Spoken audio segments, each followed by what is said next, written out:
And I hope the screen is visible to all. Yes, ma'am.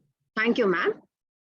So in the chat box, I will keep the chat box open, and I would appreciate in the chat box if participants could write in what pedagogical leadership meant to them.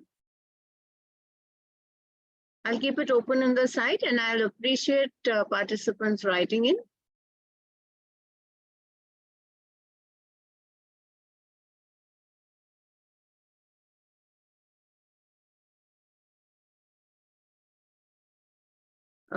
What is the meaning? What does pedagogical leadership mean to you?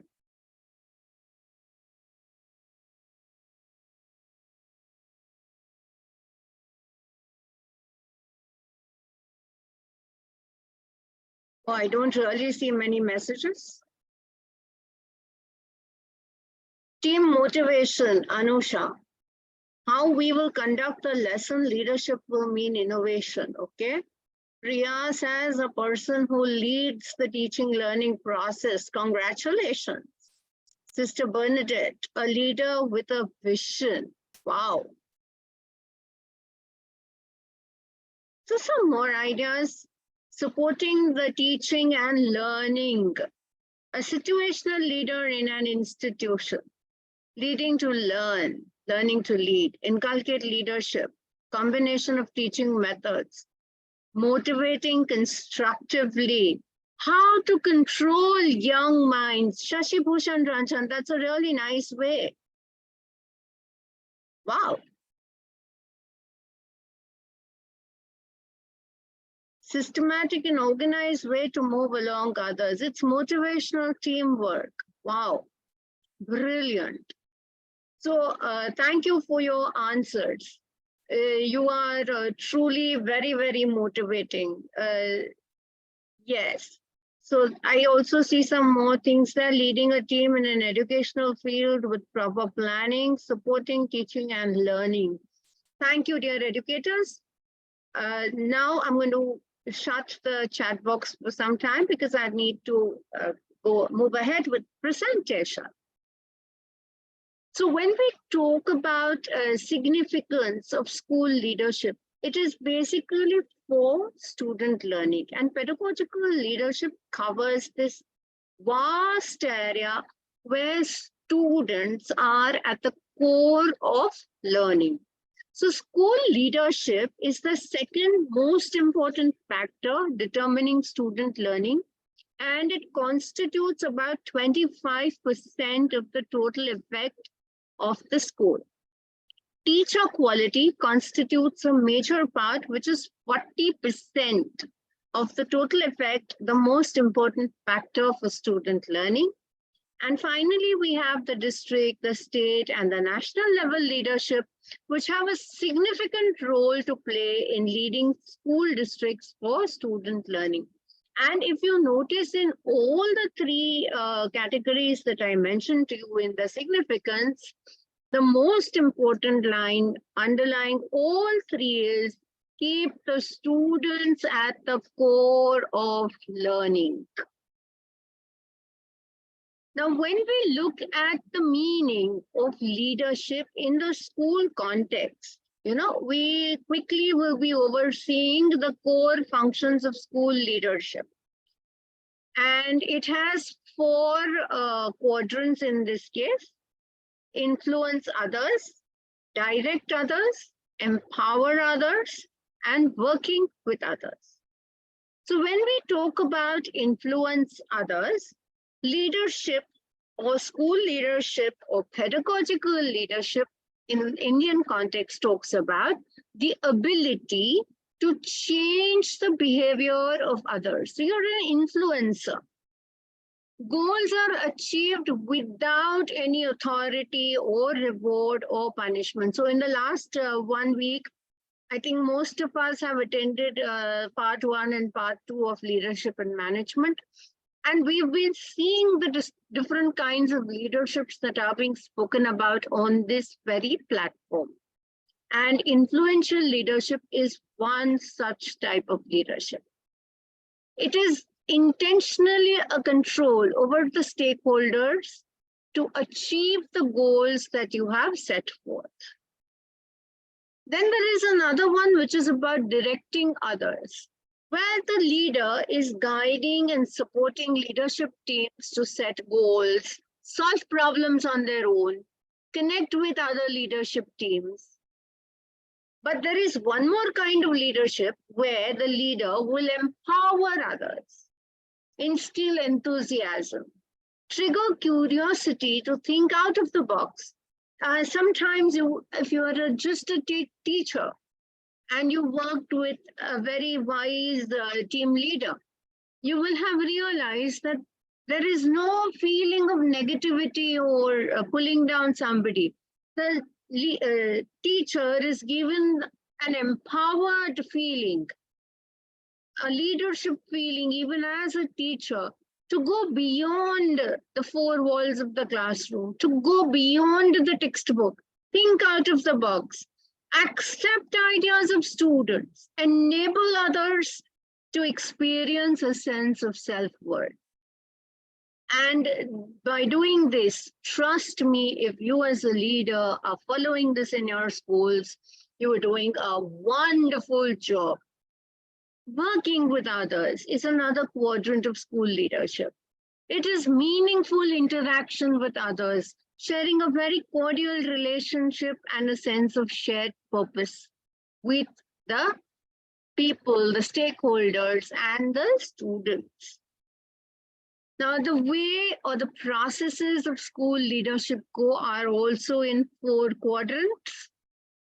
The very first one is responsible leadership, where you take the responsibility for actions and decisions made, critical reflection of self, especially your professional orientation. You develop your own perspective as a leader and then pass it on. Develop school as learning organizations, create working teams and partnerships, and use innovations, best practices, good practices for school improvement. So even if you've done, those CBSE trainings, or you've seen in your own schools, you will have seen a lot of these things happening around where the leader is passing on something which is pre-planned, pre-thought out into the rest of the stakeholders, particularly to the teachers and the students, and everyone goes and follows that path. It's a very demonstrated but responsible leadership. However, teachers have the freedom to innovate. Students also have the freedom of innovation, and the best practices are shared. Networking leadership, where leaders collectively dovetail into each other. They share responsibility, act with a shared vision, but take collective ownership. They create a culture of innovation, experimentation. They search for talent and share, good practices. It's very simple. But inclusive leadership is a new phenomenon which is developing, and now through the NEP, the CBSE also mandates it that inclusive leadership be followed. So there is a belief that all children can learn. And we have differentiated instruction in our pedagogies to make all children learn. Have a small number of core priorities. Resolute leadership. It's in collective capacity. You strategize on what you want to do with precision. Put a lot of thought into it. Use intelligent accountability. And include every single child in your school. All is not only just a child, but every stakeholder. And then we have a very responsive leadership, which talks about providing opportunities for collaboration, optimally utilizing available resources, providing services to the stakeholders using non-discriminatory approach and care, facilitating people's development and identification of talent. And the type of effect school leadership will have on student learning is a direct effect at number one, where the school leadership will directly impact student learning. And the second will be a mediated or an indirect effect, where leadership influences student learning through teacher development. So the school leader or the principal or the head of the institution influences or mediates to the student through the teachers. So teachers are also leaders within their own capacity, which makes them very, very important stakeholders in our education system. There is one more kind of impact, which is the reciprocal impact. When the school leadership goes to the teacher development to the student, and from the student, it comes back to the school leadership. So it's a quite cyclical movement. And the inverse impact, where you will have students influence school leadership practices in a multiple of ways. So let us take a quick discussion rather, and I'll open the chat box again for you. Which of these practices on school leadership are predominantly seen in your school? Let's first narrow down on those.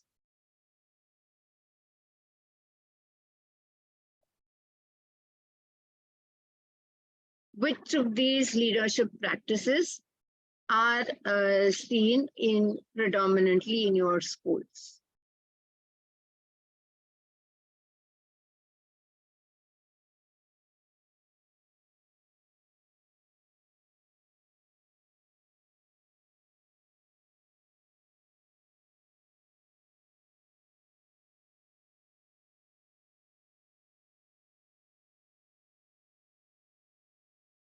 Well, if we don't interact, the session will be very, very boring.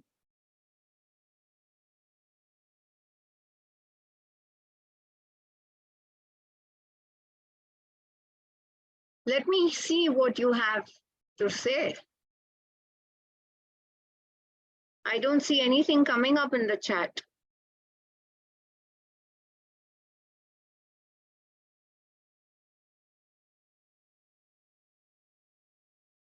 All right, so some people say inclusive, some say indirect, some say Gurpreet Manes says 2 and 3. But there was a very interesting comment here that I received. Shashi Bhushan Ranjanji says, principal, teacher, students, and vice versa, the reciprocal one. And why do we see these kind of leaderships predominant in our school? Yes, Gayatri, thank you. But Srivara Mangai says we have authoritarian leadership. To an extent, some schools do still practice an authoritarian leadership. So, okay, but why? Why do we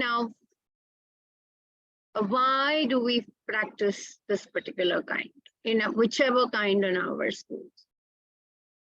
So Farhana Siddiqui says, we believe that all children can learn. Wow, nice one.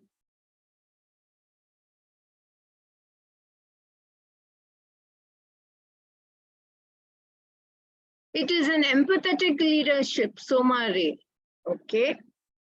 And Annie Helen says it's a reciprocal leadership, and Pratima finds effective teaching. So what type of effect would you like to improve in your schools?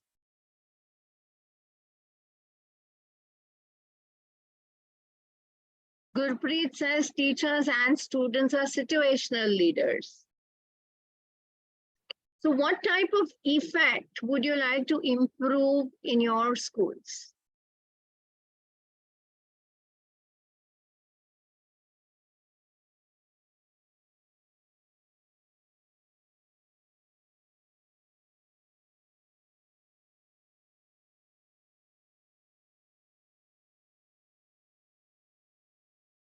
Experiential learning effect, would you want to improve that? आप अपनी schools में क्या सुधारना चाहोगे? क्या बदलाव लाना चाहोगे? It should be child friendly, absolutely, Sita Lakshmi ji. It should be student centered. Like I said, keep the student at the core of learning. Only then will you meet your interests. Leadership is all about student learning. Wow. Now, practicing school leadership as a movement.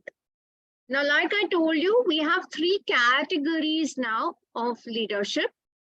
One is leadership simply for understanding, and it's color coded. So you look at the yellow and orangish one. It is leadership at a very simple level for understanding, which is the administrator kind. As we progress, it becomes leadership for action. You have the manager, the leader, the reflective practitioner. And finally, it turns into leadership for reflection, the metacognitive thinker, the self-aware individual who brings about the change. Okay, I see a lot of more messages having poured into the chat. So let me just have a quick look. Savita Arora says there should be a motivational atmosphere. All the students have one best quality. Everyone is not good at everything, but is best in one thing. Absolutely. And Sumita Ghosh feels there should be child-centered learning.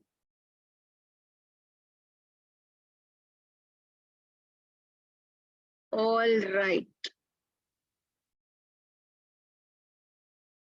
Thank you so much.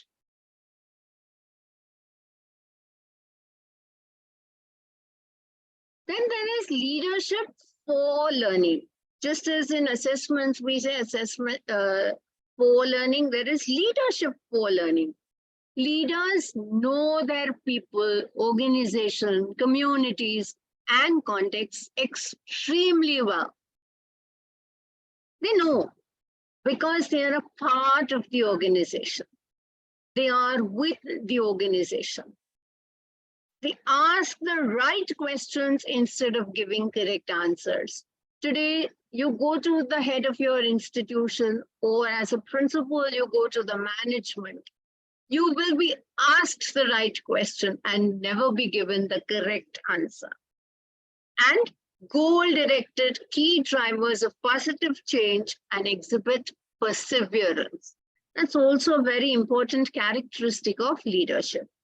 And when we talk of pedagogical leadership in a nutshell, this one screen is a summary of your pedagogical leadership. Why? Because in this, we talk about the what, the how, and the why of pedagogical leadership. So all those of you who are principals and have done pedagogical leadership in your training sessions a couple of years ago would know exactly what this is in a nutshell. At layer 1, the what of pedagogical leadership deals with setting direction for school improvement and student learning. So we create a vision for the school, we build a shared vision, we develop SMART goals, developing a personal vision as a school leader and aligning personal values with the education system's values. All of this makes it the what of pedagogical leadership. Then the how of pedagogical leadership includes practicing pedagogical leadership, which is engaging in teachers' professional development, what we are all currently doing, initiating innovations in school, leading the teaching learning process, developing a learning culture, building an inclusive culture, and becoming a self-aware leader. And finally, the why of pedagogical leadership covers assuring student learning. So dream big, set goals, and take action. I see some more chat there. Let me just look at the chat. Savita Arora says being non-judgmental. All right. Otherwise, there isn't much of a comment here right now. However, at any point in time you feel you want to leave me some comment, feel free to use the chat box. I will always keep referring to it.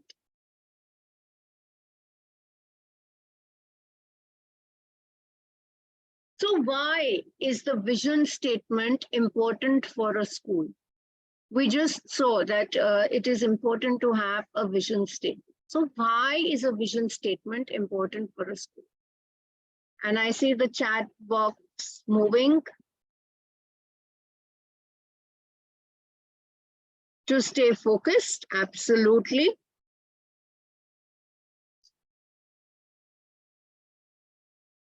Okay. I see some people needing to maintain discipline in the chat box. Gives direction. They are core values, objectives, and aims through which a school runs. Absolutely, Anushaji. Beautiful. Neha Agarwal, true.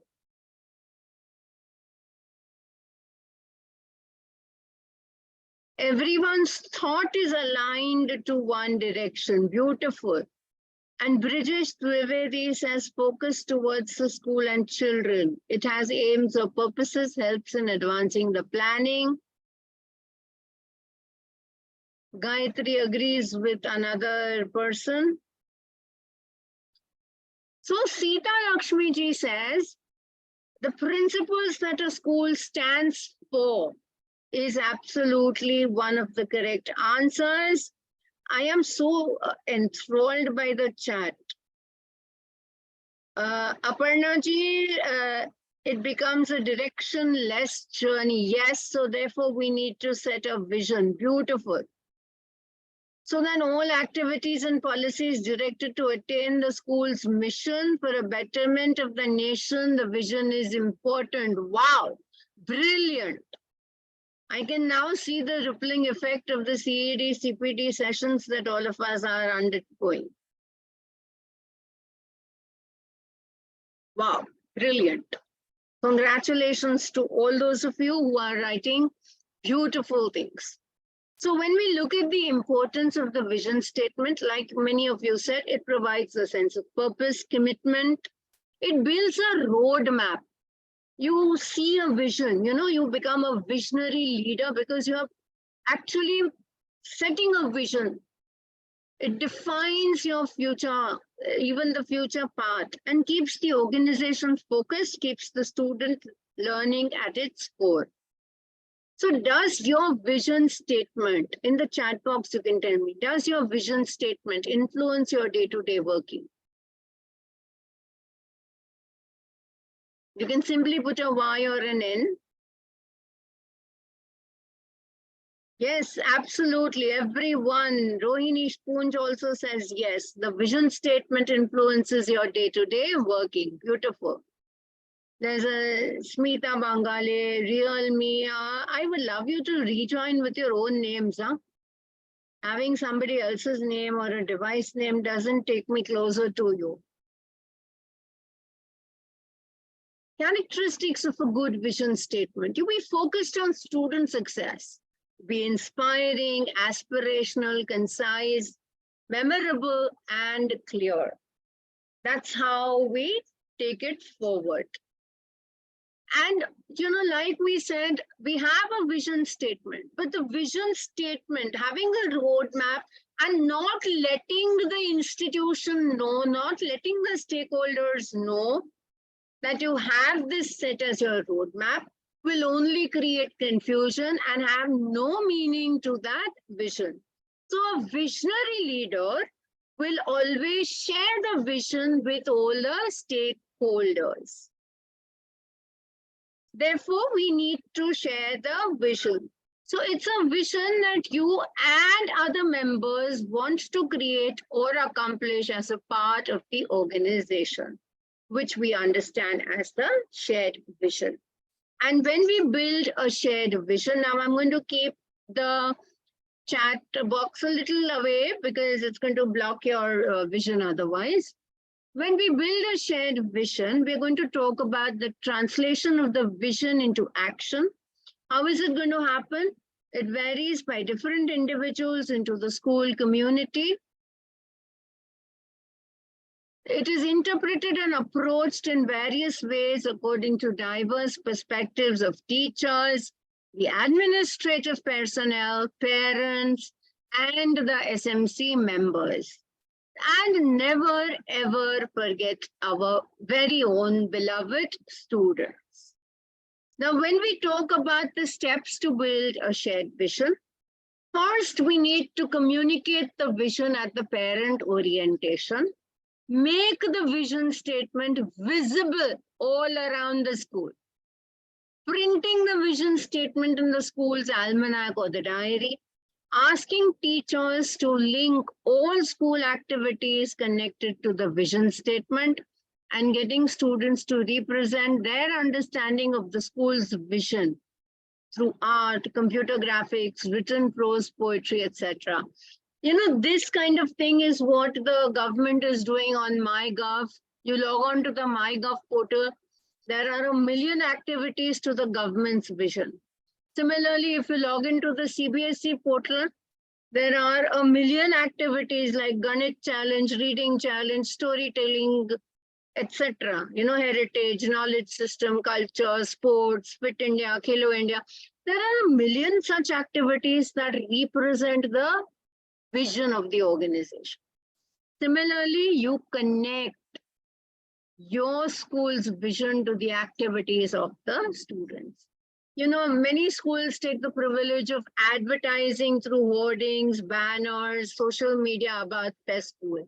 But very few schools think about letting their work speak for themselves. Let the students speak for the school. Then I had shown you one such thing as what is pedagogical leadership, and I had told you setting of SMART goals.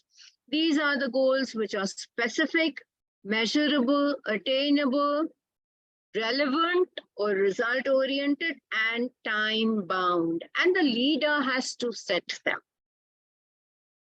So I'm going to stop sharing this screen as I want to show you one quick video on SMART goals. I have it open only. Obviously, I will be forwarding parts of it, which I don't want you to see right now. Some participants have their video on. I would request them personally to be seated in a responsible manner. After all, we are educators in this institution, and CED Foundation brings us together. Every syllabus should have 3. So you have this here, goals.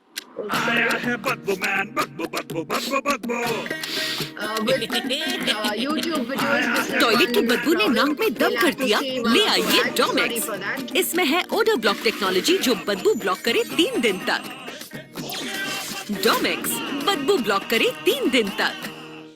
Sorry about Keep that. your kids busy and engaged this summer with There's Adapted one more Minds. ad which will come, and in 1 second we'll be 8th continuing. grade. Yes. Sorry. What I want us to do first is to come back to your colleagues, to someone else maybe who's not here, how taxonomies of learning could actually contribute to your writing of learning outcomes and objectives. Those could be measurable. We could measure those things if we chose to. And in fact, to a degree, that will happen in the workshop later this afternoon, where with your colleagues and facilitators, you'll be able to say, So when you're designing What is it that I your want to learning have really outcomes, stay this is what with the you would be learners a doing. year from now? Do you see how that kind of question would make me really have to say, what's really important? What's going to actually stay with the learner a year hence, not just the day they happen to be in class? Does that make sense? See nods on that one? Then there is Broad. It also doesn't get us aligning the as learning deep into outcomes what and your actually is the learner objectives going with to the be able to Bloom's do when they taxonomy, finish or no. because And you what are setting smart knowing goals, facts, and Bloom's data, taxonomy helps you relationships in your align them field, and what with those smart goals. foundational aspects of foundational knowledge would be, relate, as Nancy said, to the discipline.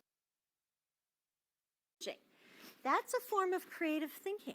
So And it's an when they talk outcome, about a learning aligning outcome everything, you know, for one of the courses whether the that I goal is teach. specific, Okay. measurable. And then there's So practical let thinking. me take it, I'll stop sharing the video. I will take you through an example, and in the chat box only you can tell me. So let me say a school. Let's take an example, ABC school. Am I now audible, Savita?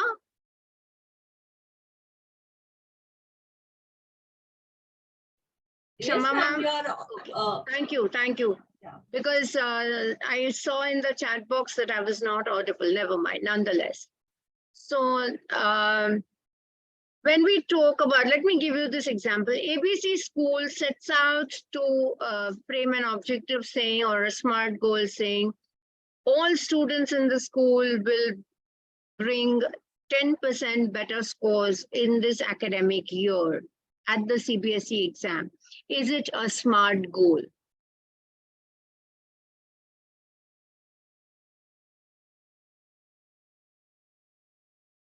Is it specific? Is it measurable? Is it attainable? Is it realistic? Is it time bound?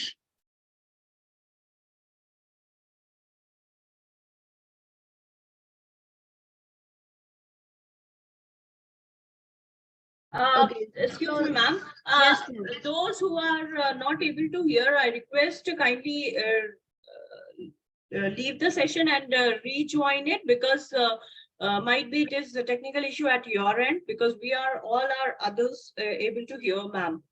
So please do that. Thank you. Thank you, ma'am. Thank you so much, ma'am.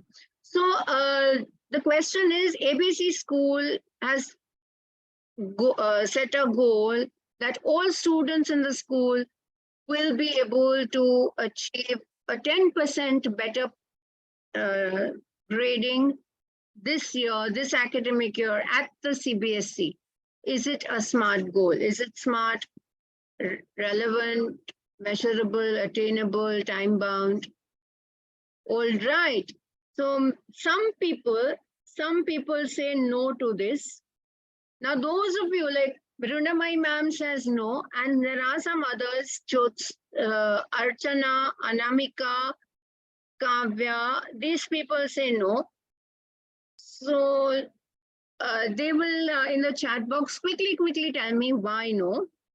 Okay, Gayatri Budwani says, but those who already got 98%, it cannot be. But Gayatri ma'am, you know, we are saying attainable at the CBSE. So if they have not appeared for the CBSE, it is possible to better, okay? If you don't say 98%, you can modify it to some percentage. Great. So you can put in a percentage there. Gurpreet Manes, why do you say no?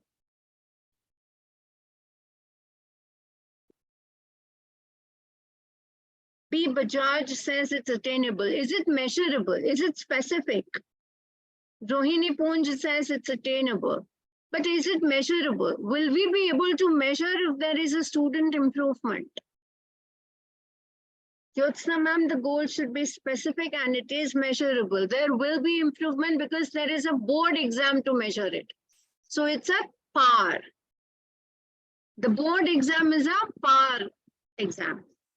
Therefore, it is measurable, it is specific, because it will be specific if the school has said, if ABC school says, in a particular subject, the students of the school will show a marked improvement or a 10% improvement, which even a 30%er could show, or a 40%er or an 80%er could show. So it would be measurable, attainable, 10% improvement by working upon which one or two competencies or skills. Only then at the end of this academic year in the CBSE board exam. So then it would have been a holistically smart goal. So Sheila Benegal feels it was an altogether smart goal. However, we could have modified it to make it a smarter goal. Once again, we'll move back to the PPT nonetheless. And I will quickly take no more of your extra time, and we'll continue with the PPT.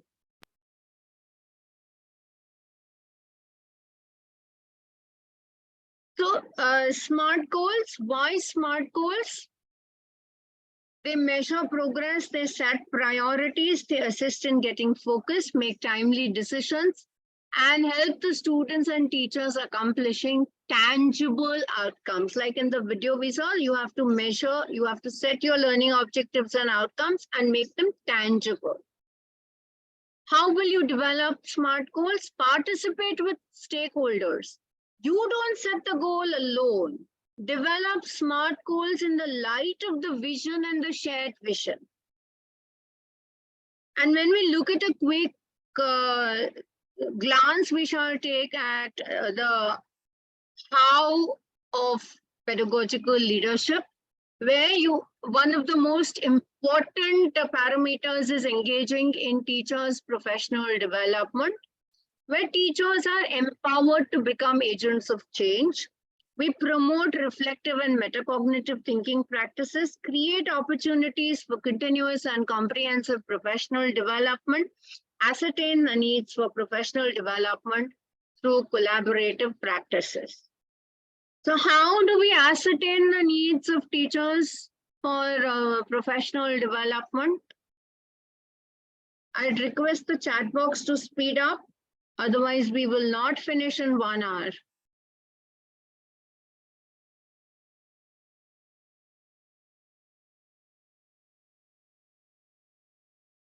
Normally, I will answer this question since the chat is very slow in coming up.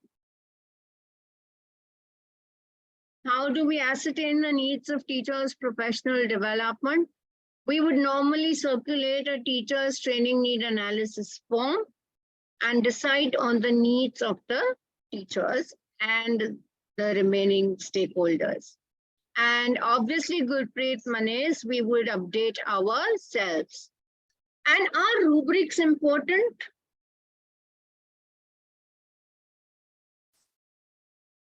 Rubrics are important, yes. And where do we use rubrics? In daily assessments, we use them. We always inform the students prior to the assessment on what rubric we are following to grade them. So even for teaching learning, we create a rubric like subject knowledge, clarity of explanation, and we grade like this. So I am showing you, yes, Gayatri Budwani, absolutely. Afreen Fatima also comes up with such brilliant ideas. And when you empower teachers to be agents of change, you believe, empower teachers to be agents of change. You believe in their ability to seek and provide solutions. You practice distributed leadership, create a collaborative culture, encourage teachers to identify areas of the school where change could be brought about, and develop teachers' capacity to undertake action research. Even if you did some of the courses on Diksha, you would have remembered there was one on action research. Assessing the impact of CPD, how will you assess it? You will see the participant reaction. So all of you will be filling a feedback form even today. Participants learning. How much of this learning are you taking back into the classrooms from tomorrow? Institutions' capacity to support change. You may have all the knowledge in the world, but how much of the change are you taking to your classroom? And what is its impact on the students' learning outcome? That is the way from the lower order to the higher order where you measure or assess the impact of CPD. Another important parameter is thinking outside the box using innovation. So you have new and novel ideas, you have non-traditional and non-conventional. You start using spaces for experimentation, free thinking, and expression. Empower the stakeholders, the teachers, students, etc., to come up with innovative pedagogies. Emphasize on problems solving, rather not creating. Encourage creativity and add value to an organization. Innovation in education comes up with a lot of new things, like which we have just gone over. So coming to pedagogical leadership, a pedagogical leader is an individual who leads the teaching and learning process, right? It's the leader who leads from the front. Pedagogy are the methods, the philosophies and theories in the teaching learning process. And the purpose of pedagogy is to examine our teaching methods with the intention of growing and evolving. What are the goals of pedagogical leadership? To enable and empower learning, keeping the focus, the student at the core of learning. The role of the principal as a pedagogical leader is to keep a collective focus on teachers and families of students on holistic child development and ensure its achievement through active pedagogical plans by leading and guiding the schools throughout the academic year. Now, teachers can also be pedagogical leaders. It is not that teachers can't, only principals have to be pedagogical leaders. If teachers implement successful classroom pedagogy, that requires them to understand how students learn and have the autonomy to design, implement, and assess educational activities that meet the needs of the individual and all students, then they can be successful pedagogical leaders. Pedagogical leadership is predicated or informed teacher practice and reflection. And the 5 major pedagogical approaches are collaborative, constructive, integrated, reflective, and inquiry-based. So that's also the short form 2C, 2I, 1R. And constructivist model, we all know, we all are aware of John Dewey's theory of constructivism. He himself has taken Vygotsky and Piaget's theory of constructivism and brought it together. He has given us the experiential learning idea. Therefore, we call John Dewey the father of experiential learning. But in constructivism, you have to influence or create motivating conditions for students, take responsibility for creating problem situations, and foster acquisition and retrieval of prior knowledge. Create the process of learning, not the product of learning. A collaborative approach is an educational approach to teaching learning that involves groups of learners working together to solve a problem. So in order to have collaborative approach being successful, we have multiple teaching learning strategies. In the last 1 month only on this very platform of CED Foundation, we have learned a lot about these. Then we have integrative approach. So in an integrated learning model, we can see that learners have a learning environment that helps them make connections of their learnings across curricula. And you can see that graph there. You have the academic and the scholarly, you have a practical or experiential, spiritual, and this overlaps like a Venn diagram into analytical, critical, evaluation, and self-reflection. Now keep in mind that reflection has come into play. Reflection, self-reflection, teachers and leaders being reflective practitioners is the new think in inquiry-based approach. This requires students to investigate, explore, search, research, move ahead. And inquiry-based approach is an important pedagogical approach. You ask, you investigate, you create, you discuss, and you reflect. When you reflect, you only have to see whether what you did was right, what worked well, and what you could have done better to make it work well. So educators play an active role throughout the process.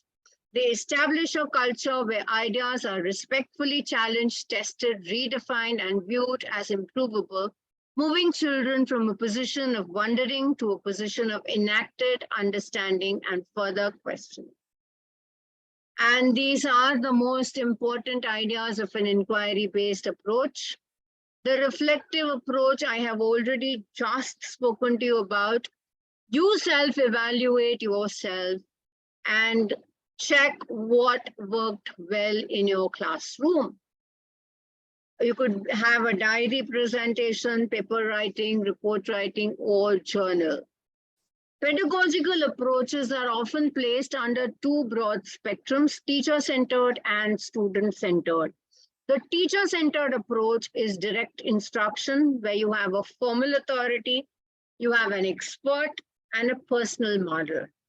You are the role model. In a student-centered approach, you have the inquiry-based learning and the cooperative learning, where the teacher is the facilitator, there's a personal model and a delegator of power. The cooperative learning model talks about facilitator and delegator only.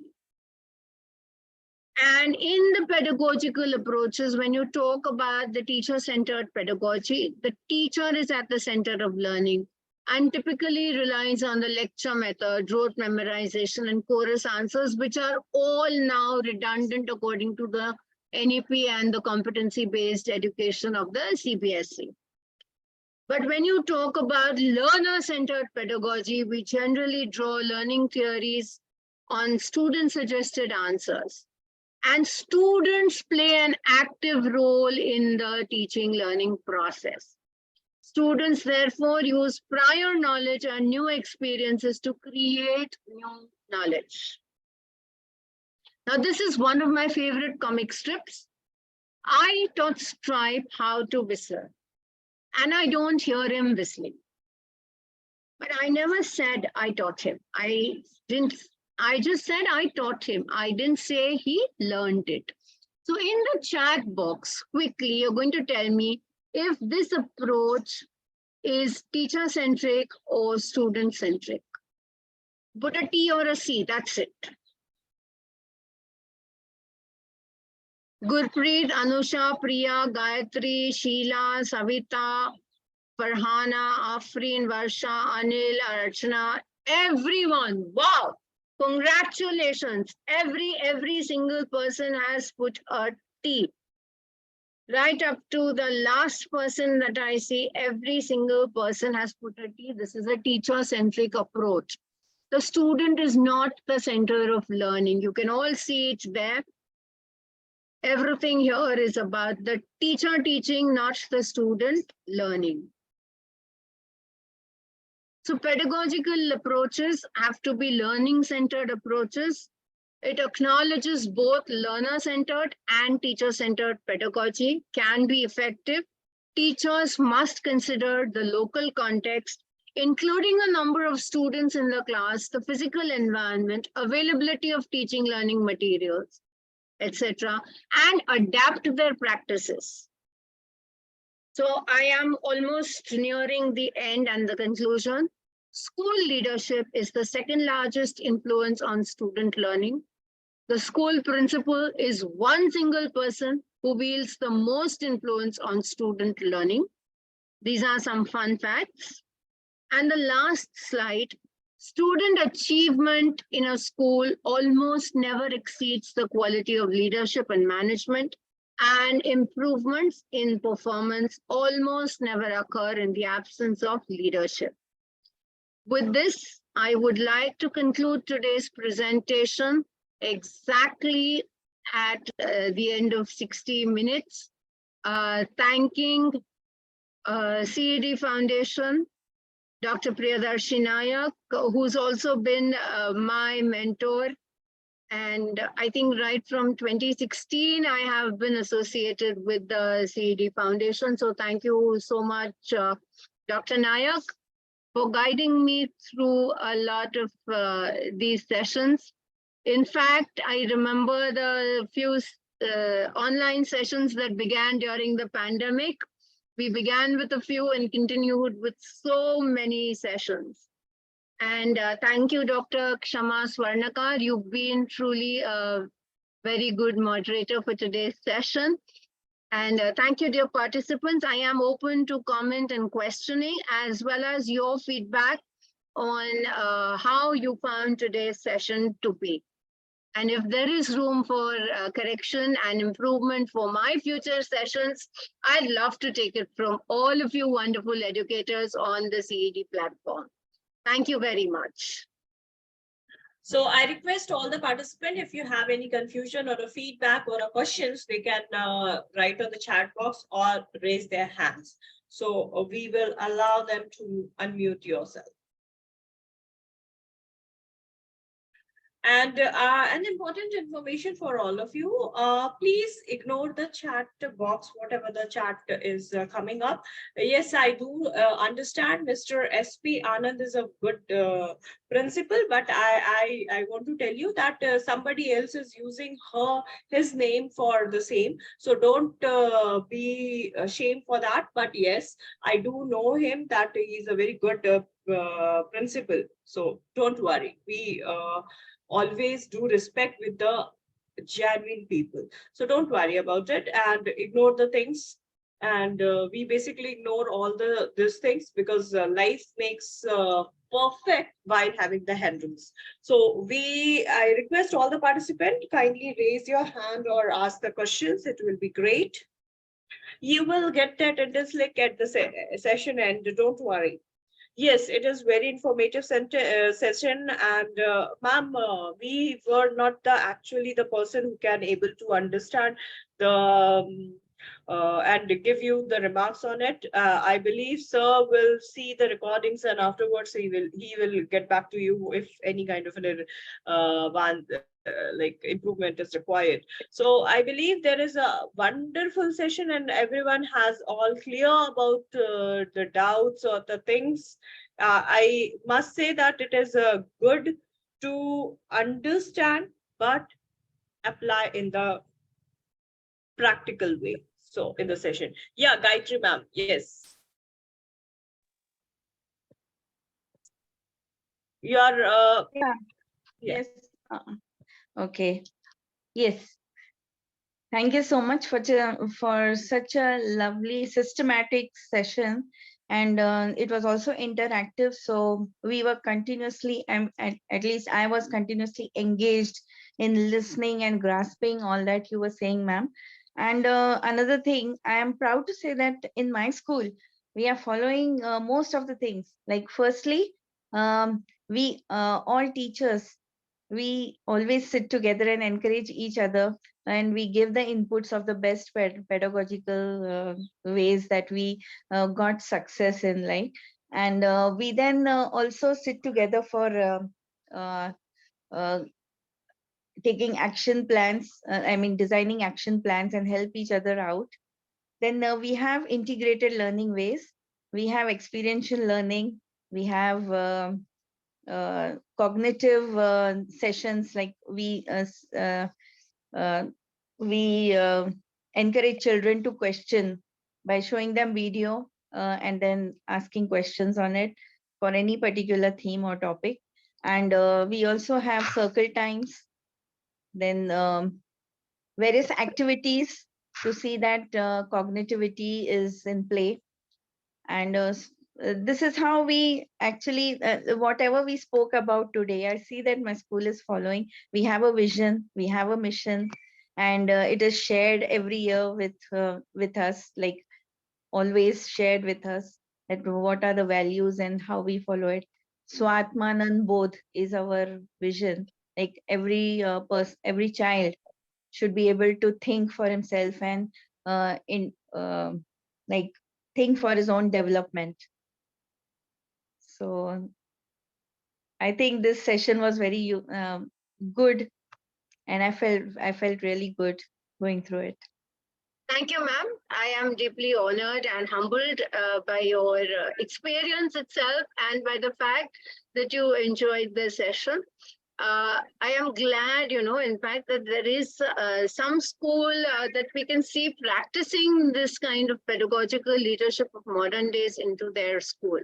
While at the same time, I see a question in the chat Yes, box ma'am. saying, How does this pedagogy leadership help in handling misbehaved student, specifically boys?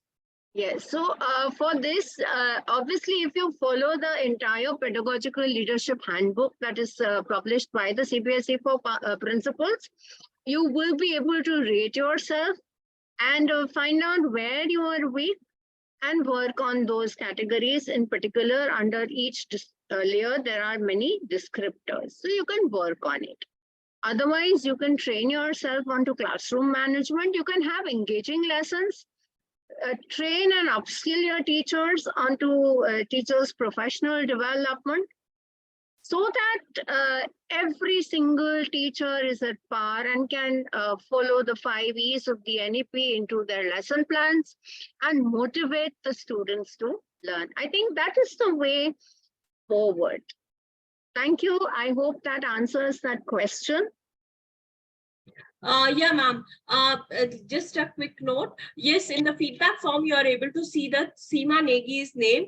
You kindly mentioned that one because it was at the last moment, so we won't be able to alter it. So kindly mark in the feedback Seema's Negi link, and then we will update it later. And I have another question, ma'am, at the chat box. That is how behavior change can be bought. Okay, so as a pedagogical leader, when you yourself take the movement forward, see, pedagogical leadership is not about one person leading the school. Pedagogical leadership is when every stakeholder, like I showed you on one of the slides, it's the teachers, the principal, the management, the SMC members, the PTA, the counselors, the local community and the students, when everyone together works for a change, it's a movement towards change. And when everyone works towards that movement for change, the next change will come. It will be an all-round holistic change. So only when everyone is involved in the process of pedagogical leadership will you see the change. Thank you. I request all the participants kindly fill the feedback form and mark your attendance. Otherwise, it won't be able to help out us for the issue of the certificates before leaving the session. So because Q&A session is also going to be an enriched one because you might be missing that question, but others can put it. So you kindly hear it at least what the people are saying.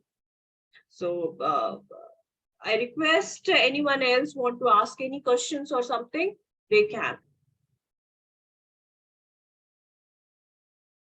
I don't think so, ma'am, any questions at the chat box right away, but I again request to the participant if you have any kind of a doubt or a thing they want to share, or they can, we are happy to hear it. And it was really a wonderful session, ma'am. It was really the one which will give important for nowadays. The children are changing, right? Their behavior are changing. So we must understand and how to tackle it when it's very important. Anyways, I got one question. Is Jigsaw's student approach same as conducting a flip class? Okay. So Jigsaw is not a flip class only. For Jigsaw, you could have used a flip class approach. But after that, you have to come to a group discussion. And in Jigsaw, the groups have discussed individually. One member of the group can be sent across. The teacher walks across the class, and one member of each group goes to another group. And then, like a jigsaw puzzle, there is more interactive discussion. So a flipped class is only you view something at home and come back and discuss. But at this point in time, in a jigsaw, it is a multiple use of strategies. So it's not just a plain flipped class. Shravani ma'am and Mrinamai ma'am, thank you so much for joining us today. I can see nice thank yous there. Yes. So anyone else have a question? Meanwhile, I want to request our technical staff to for this session, which is for the part 3. So I request all the participants kindly enroll yourself for the part 3 session, because it is today's session is the end of the part 2. So from Monday, we are going to start the part 3 session. So we happy to hear everybody is going to be enrolled in part 3 session. So we have the part 3 on session, and we have number of other initiatives of CED, that is Consultancy Services Division Noida, is there, where we used to give a number of references to the number of the schools of the affiliated, and also the Shiksha Bhushan Puraskar Award nomination is also still open. I don't know when sir will close, but yes, I request all the participants kindly register yourself as soon as sir will close. So please do it as soon as possible, so that you can get a recognition with a renowned foundation, that is CED India. But I got one more question. Why students fail balancing in curriculum and co-curriculum activities? All right, I would love to answer that as well. So thank you for that question. Students are not failing in curricular and co-curricular. By the NEP, there is nothing like co-curricular and curricular anymore. Everything is curricular. And it is because we as institutions, organizations, schools have not taken it up seriously that students are not able to balance themselves. It is absolutely looking within ourselves. Like I said, we need to be reflective practitioners first. We need to reflect upon what is happening right. Even on our daily lesson plans, we need to work on what we are doing right and what we need to work upon. Once we create that plan, once we set in that plan, in fact, if somebody who's asked this particular question happens to be a principal, you will know that a couple of years ago, CBSE had asked all the schools to submit their pedagogical plans. And for the first time, this was done, where every school sent in any plan that they had, right from annual plan to activity plan to assessment plan, any plan was sent, not knowing what is a pedagogical plan. But after pedagogical planning and leadership becoming an important topic from the CBSE, and CBSE in every year's curriculum insisting upon principals as pedagogical leaders, they have now started even saying teachers taking on this role further. It becomes important to empower every single teacher. And it is when we understand and make students and parents understand that it is a balance. Now the students can also take up these co-curricular so-called subjects as daily subjects. We become the agents of change. Change will happen. Thank you. Shama ma'am, I have a question for you. Shama ma'am. Okay. Yeah, this Yes, tell me. Shiksha Bhushan Awards, are they conducted every year? Ma'am, yes, you will get all the reply for this concern on the numbers which is given on the chat boxes or the flyer. So yes, you can able to get back to that for that particular thing. Yes, it will occur for every year, but yes, more detail you can get it. There are n number of benefit of that every year. Okay. Okay. Thank you, ma'am. Yeah. So I will definitely happy to have happy ending with a happy note that yes, ma'am, your energy is blooming and your face is smiling. So with a good note as a smiling face, and thank you so much for an enrichment of the session with the enriching ideas and the views. So thank you so much, everyone, as well as our resource person, Ms. Khyati Dwarkadas. Okay, so that was a wonderful session, ma'am. Thank you so much. Thank you, ma'am. My pleasure. And thank you, Dr. Nayak. I was looking forward to seeing you today. Nonetheless, we'll meet up later. Yes. Thank you, dear participants. Yes. So thank you so much, all the participants. Kindly fill your form and mark your attendance. And we have the chat WhatsApp link also on the chat boxes. Kindly click on and join that. So thank you so much. We will hold a session for a while, like 1 or 2 minutes, so that you all can fill the form. Thank you, ma'am. Thank you so much. Thank Have you. a very good With day. your permission, I'd like to exit. Yes, ma'am. Thank you so much. Goodbye, everyone. See you in the next session.